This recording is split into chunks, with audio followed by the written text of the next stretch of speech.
Bingkay, coming off World 10 ball kayo ni Cheska. Tapos yun nga, again, kita naman natin yung success ni Carlo, ni Johan sa ibang bansa. Parang feel mo ba with this second staging na ibabalik na natin yung sigla nung pool sa Pilipinas? Sir, actually, the past few years, talagang bumabalik na yung sigla. Kung mapapansin nyo, napakaraming bilyaran na pong tinatayo dito. At saka dati yung bilyaran na tinatayo, marami na yung 10.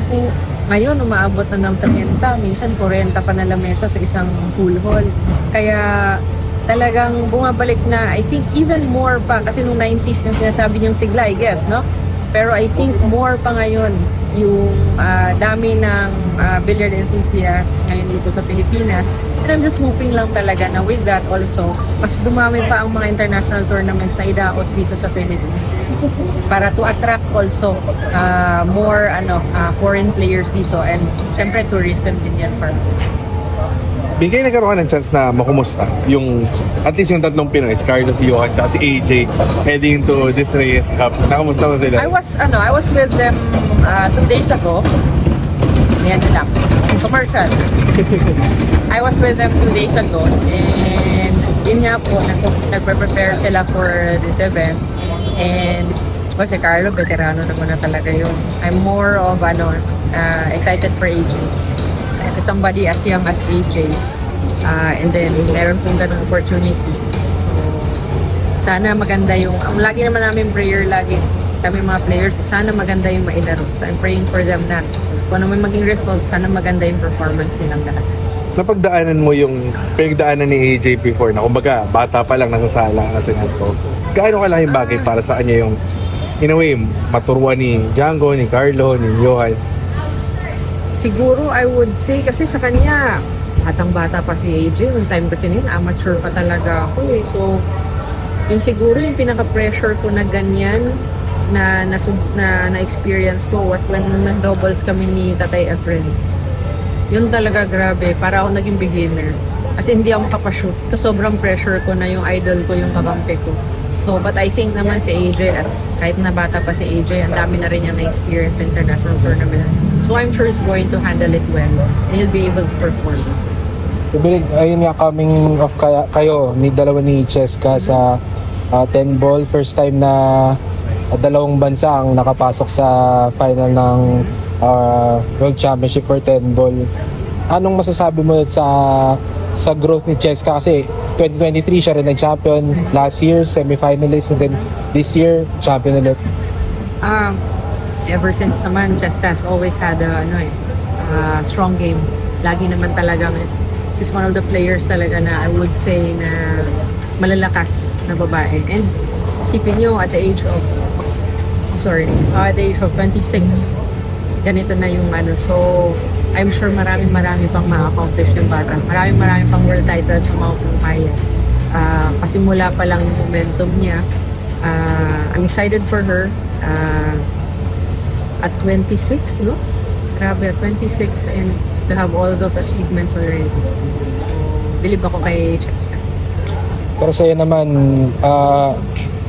in your 40s, tama? 40. Yung last World Championship mo for 10 ball was 2013. Tapos last year you won the 9 ball. Parang you're still on top of your game. Paano mo na papanatili na gano'n na pakikipagsabayan pa rin decades na, years na? Oo nga, decades na, no? I guess I really love what I do kasi I'm very passionate about it. And one of the things na I think na malaking factor would be I love learning.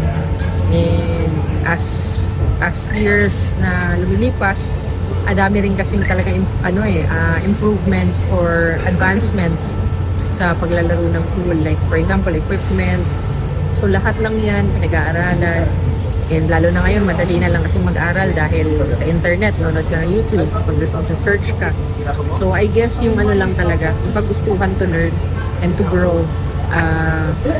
And at 40, ang maganda naman talaga kasi sa billiards is yung age. Hindi siya yung like Tatay Efren 71. And yet, naglalaro very competitive pa rin.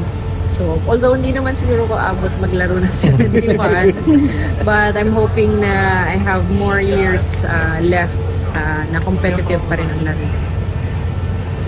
what is your hope lang for yung mga female din? Kasi yun nga, ito may Reyes Cup, it's an all-male team, pero kayong dalawa ni Cheska parang binabandera nyo yung pool dito sa bansa natin by always being competitive sa world scene.